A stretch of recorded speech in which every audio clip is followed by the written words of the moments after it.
Saat pinjam motor teman, tolonglah diisi BBM-nya. Jangan cuma asal minjem aja, minjem lama sejam 2 jam, terus datang ke sini BBM-nya udah mau hampir habis.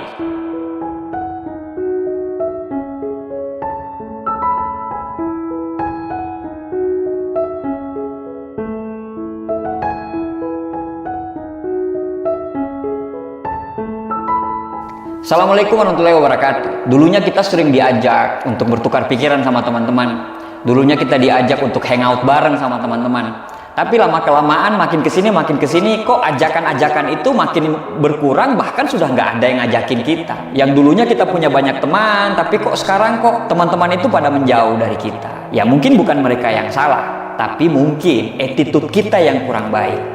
Nah, berikut ini saya coba bahas mengenai 20 attitude yang mungkin saja itu yang membuat akhirnya teman nggak nyaman bergaul dengan kita. Sikap ini memang hal yang kecil, tapi impactnya itu bisa memberikan dampak yang besar sekali. Attitude is a little thing that make big difference. Attitude ini itu bisa membuat pertemanan kita menjadi lama, tapi attitude ini juga bisa membuat sebuah pertemanan menjadi renggang. Saya coba rangkum ada sekitar 20 attitude yang mungkin membuat teman-teman kita menjadi nggak nyaman. Yang pertama adalah kalau Anda meminjam uang, kembalikanlah uang tersebut walau cuma Rp1. Jangankan pertemanan, keluarga aja kalau masalah uang ini, keluarga itu bisa hancur berantakan. Pertemanan yang sudah Anda bangun lama sekali, terus tiba-tiba Anda bermasalah, masalah keuangan sama teman Anda, tiba-tiba pertemanan yang Anda sudah bangun lama itu hancur berantakan. Ibarat Anda sudah menulis buku mengenai pertemanan Anda, mengenai Anda bagaimana dengan teman Anda dan segala macam, dan buku itu berbab-bab. Uang yang nggak dikembalikan ini sama aja buku yang Anda sudah tulis bertahun-tahun itu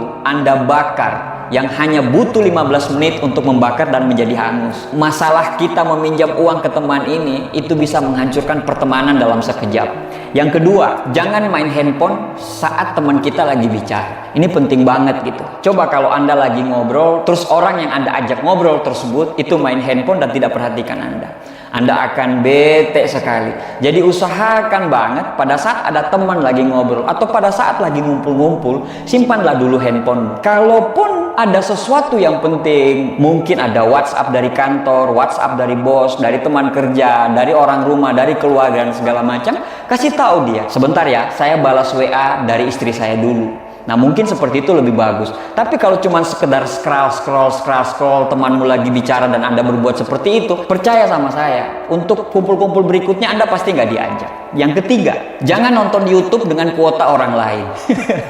Mungkin Anda menganggap beli kuota 100.000 itu mungkin kecil, tapi bagi dia 100.000 itu mungkin hal yang besar bagi dia. Jadi tolong hargailah temanmu kalau kamu mau dihargai orang lain. Kalau misalnya seperti ini, Anda kehabisan kuota, tidak ada internet di sekitar Anda, terus Anda minta tethering ke teman Anda, telepon anak, telepon orang tua dan sebagainya, mau ngasih tahu, mau ngabarin kalau Anda lagi berada di sini dan Anda pulangnya agak lama, mungkin masih masuk akal dan temanmu pasti terima. Tapi kalau udah melakukan untuk hal-hal yang lain, saya pikir janganlah memakai kuota orang lain untuk melakukan hal-hal yang tidak penting seperti main game, nonton YouTube dan sebagainya. Itu bisa membuat temanmu nggak nyaman dengan kamu. Yang keempat, jangan coba-coba bikin rencana di depan teman yang kita tidak ajak. Kasian. Coba dibalik deh. Mereka bikin rencana dan Anda nggak diajak. Anda pasti sakit hati banget. Jadi kalau memang Anda bikin rencana dan orang tersebut nggak diajak, Anda japri aja atau Anda ngobrol berdua aja tanpa ada dia di situ, karena kasihan gitu kan. Yang kelima, kalau sudah tahu bayarnya patungan, jangan ambil jatah lebih. Maksudnya seperti ini, misalnya Anda patungan tuh untuk main futsal 2 jam, berapa orang yang ada di situ, ya jangan ambil jatah lebih. Jadi kalau umpamanya semuanya bayarnya sama, ya semuanya punya hak untuk bermain dengan jam yang sama. Begitu juga misalnya Anda saling ngajak untuk karaoke, patungan tuh, temanmu satu lagu, tapi kamu karena memang hobi menyanyi, akhirnya kamu ngambil 3 lagu, 4 lagu. Yang mending suara bagus, kalau suara pas-pasan kan repot juga. Kasihanlah temanmu, udah jatah bayarnya sama, harusnya jatah nyanyinya, jatah bermain futsalnya pun harusnya sama. Jangan ambil jatah lebih, karena nanti Anda pasti tidak akan disukai di circle tersebut. Yang keenam, jangan suka memotong pembicaraan. Sangat menyebalkan punya teman yang suka memotong pembicaraan. Belum selesai kita ngomong, terus tiba-tiba dia ngomong. Belum selesai kita ngomong, terus tiba-tiba dia ngomong. Kita ngomong masalah bola, dia nyeletuk masalah bola. Kita ngomong masalah politik, dia nyeletuk masalah politik. Seolah-olah dia itu pengen jadi center of attention. Lama-lama kalau kita sering motong pembicaraan orang, kita tidak akan pernah diajak di circle tersebut lagi. Yang ketujuh, jangan minta oleh-oleh kepada teman-teman kita yang lagi melakukan perjalanan. Cukup katakan, have fun ya bro, hati-hati di jalan, salam buat keluarga. Hanya seperti itu aja, jangan tambah beban lagi. Apalagi kita mau minta beli oleh-oleh yang spesifik gitu. Misalnya dia mau jalan-jalan ke Bali, terus kita bilang, nanti mampir ke Hard Rock ya, tolong liatin saya kaos Hard Rock gitu. Tapi Anda tidak pernah tanya harganya berapa dan Anda tidak pernah transfer uang. Itu sama aja membunuh teman mula di sana. Lama-kelamaan kalau teman-teman holiday, kamu tidak akan pernah dikasih tahu oleh mereka. Yang kedelapan, jangan asal nyicipin orderan teman tanpa seizin mereka. Kalau diizinin, misalnya Anda pengen tahu rasanya, ya nggak apa-apa.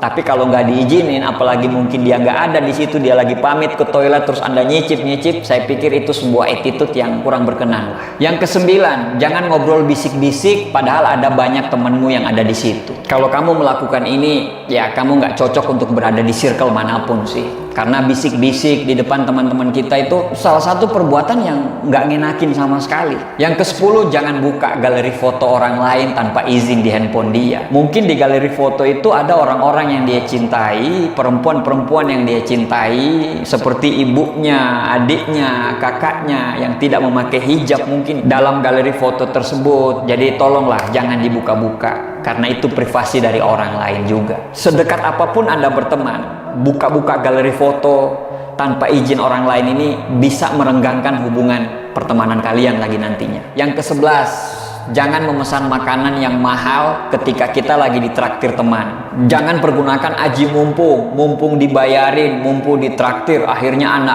ambil makanan-makanan yang mahal-mahal, padahal temanmu sendiri makannya cuma nasi goreng mungkin. Adab yang seharusnya itu adalah kita lihat teman kita makannya apa, kita pesannya sama seperti teman kita, atau yang paling bagus itu harga di bawah makanan yang dipesan teman kita. Kenapa bisa seperti itu? Dia ngajak kita, dia traktir kita, itu sebuah penghargaan yang luar biasa dari dia ke kita gitu. Tapi kan kita tidak tahu kondisi keuangannya itu seperti apa.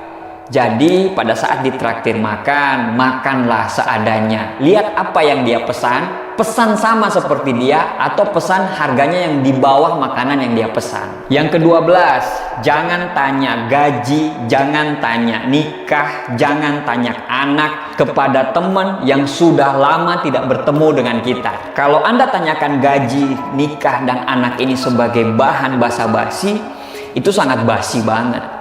Bagaimana kalau orang yang kita tanyakan ternyata dia belum kerja? Bagaimana kalau orang yang kita tanya tersebut ternyata teman kita belum nikah? Bagaimana kita nanyain anak kepada teman, ternyata teman kita tersebut belum punya anak? Justru nanti basa-basinya jadi basi banget lah.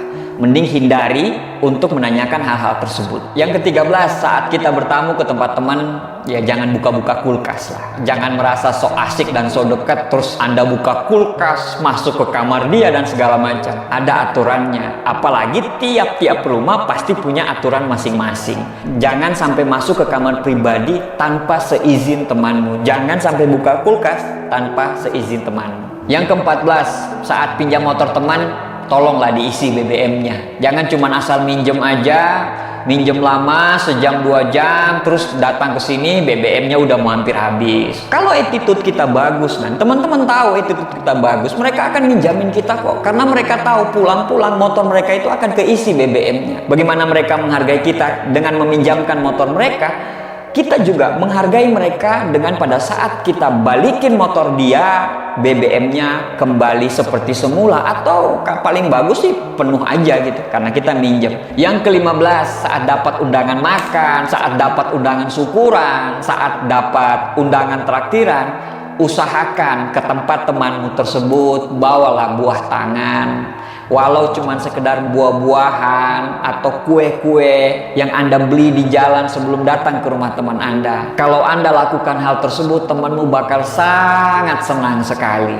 Dan nanti kalau ada undangan-undangan berikutnya, dia tidak akan lupa dengan kita. Yang ke-16, jangan sekali-kali mengomentari fisik teman kita atau fisik teman anaknya kita, apalagi teman tersebut lama nggak ketemu dengan kita.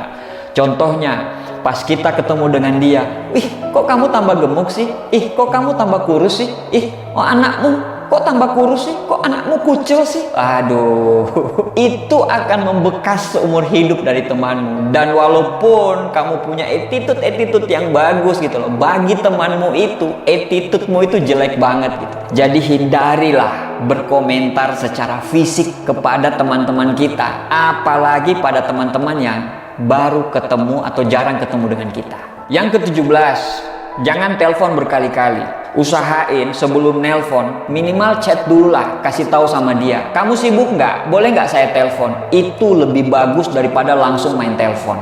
Yang ke-18, jangan langsung video call, apalagi kepada teman-teman yang belum terlalu dekat. Kenapa bisa seperti itu? Karena ada orang-orang yang tidak nyaman langsung video call. Mungkin dia belum pakai hijab, atau mungkin lagi dia meeting, mungkin dia lagi ada kesibukan, sehingga dia tidak bisa terima video call tersebut, kecuali mungkin sudah janjian sebelumnya. Yang ke-19, jangan coba nasehatin teman kita di depan orang lain, karena tidak enak rasanya apabila kita ditegur, kita dikritik, dinasehatin, itu pun di depan orang lain.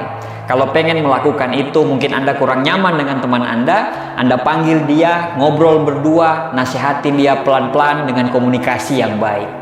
Yang ke-20, jangan tanya harga pakaian, harga perhiasan yang temanmu lagi pakai. Nggak enak rasanya ditanya-tanya tentang pakaian kita, jam kita beli di mana, dan segala macamnya. Apalagi di situ ada orang-orang lain juga gitu. Nah, ini 20 sikap-sikap kecil yang kita harus jaga apabila kita ingin pertemanan kita itu langgeng. Karena pertemanan itu adalah saling memberi dan saling menerima. Mereka nyaman dengan kita dan kita nyaman dengan mereka. Sebuah circle pertemanan tidak butuh pinter saja, tidak butuh jago saja, tidak butuh hebat saja. Tapi circle pertemanan itu bisa saling memberikan kenyamanan satu dengan yang lainnya. Apabila dari antara 20 itu Anda pengen masukin mungkin attitude lain yang kurang berkenan, Anda silakan tuliskan di kolom komentar. Terima kasih. Demikian sharing dari saya. Assalamualaikum warahmatullahi wabarakatuh.